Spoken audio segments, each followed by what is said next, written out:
ಪ್ರತಿಯೊಬ್ಬರ ಕಣ್ಣೀರನ್ನು ಒರೆಸುವುದು ಮಹಾತ್ಮ ಗಾಂಧೀಜಿಯವರ ಆಶಯವಾಗಿದೆ. ಇದು ನಮ್ಮ ಇತಿಮಿತಿಯನ್ನು ಮೀರಿದ್ದಾಗಿರಬಹುದು, ಆದರೆ ಕಣ್ಣೀರು ಮತ್ತು ಭಾವನೆಗಳು ಇರುವವರೆಗೆ ನಮ್ಮ ಕಾರ್ಯ ಪೂರ್ಣಗೊಳ್ಳುವುದಿಲ್ಲ. ಜವಾಹರ್ಲಾಲ್ ನೆಹರು ಹೇಳಿರೋದು.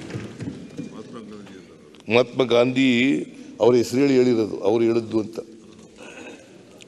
ನಮ್ಮ ದೇಶದ ಮೊದಲ ಪ್ರಧಾನಿ ನೆಹರೂರವರ ಆಶಯದಂತೆ ಹಣದುಬ್ಬರ, ಹೆಚ್ಚುತ್ತಿರುವ ಅಸಮಾನತೆ ಹಾಗೂ ನಿರುದ್ಯೋಗದಿಂದ ಜರ್ಜರಿತವಾಗಿರುವ ಜನಸಾಮಾನ್ಯರು, ಮಹಿಳೆಯರು, ರೈತರು, ಯುವಜನತೆ ಮತ್ತು ಸಮಾಜದ ಕಟ್ಟಕಡೆಯ ವರ್ಗಗಳಿಗೆ ಅಗತ್ಯವಿರುವ ಬೆಂಬಲವನ್ನು ಒದಗಿಸಲು ಹಾಗೂ ಸಮಗ್ರ ಮತ್ತು ಸಮೃದ್ಧ ಕರ್ನಾಟಕವನ್ನು ಕಲ್ಪಿಸುವ ದೃಷ್ಟಿಕೋನದೊಂದಿಗೆ ಕಲ್ಯಾಣ ಆಧಾರಿತ ಬಜೆಟ್ ಅನ್ನು ನಾನು ಮಂಡಿಸಿದ್ದೇನೆ. ಕಲ್ಯಾಣ ಆಧಾರಿತ ಬಜೆಟ್ ಅನ್ನು ನಾನು ಮಂಡಿಸಿದ್ದೇನೆ. ಮುಖ್ಯವಾಗಿ ನಾನು ವಿತ್ತೀಯ ಕೊರತೆಯನ್ನು GSDPಯ 3ರೊಳಗೆ ಮತ್ತು ಹೊಣೆಗಾರಿಕೆಗಳನ್ನು GSDPಯ 25ರೊಳಗೆ ಕಾಯ್ದುಕೊಳ್ಳುವ ಮೂಲಕ ವಿತ್ತೀಯ ಶಿಸ್ತನ್ನು ಪಾಲಿಸಿರುತ್ತೇನೆ. ಮಧ್ಯಮಾವಧಿ ವಿತ್ತೀಯ ಯೋಜನೆಯಲ್ಲಿ ಅಂದಾಜಿಸಿರುವಂತೆ ಇನ್ನೆರಡು ವರ್ಷಗಳ ನಂತರದಲ್ಲಿ ರಾಜಸ್ವ ಹೆಚ್ಚುವರಿಯನ್ನು ಸಾಧಿಸುವ ವಿಶ್ವಾಸ ನನಗಿದೆ.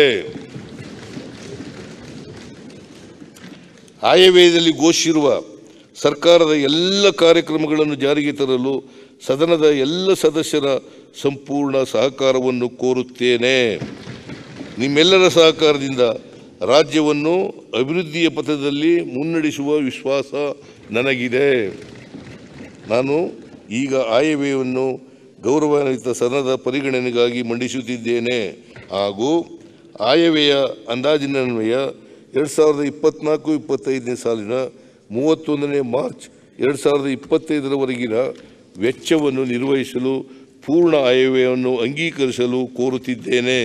ಜೈ ಹಿಂದ್, ಜೈ ಕರ್ನಾಟಕ.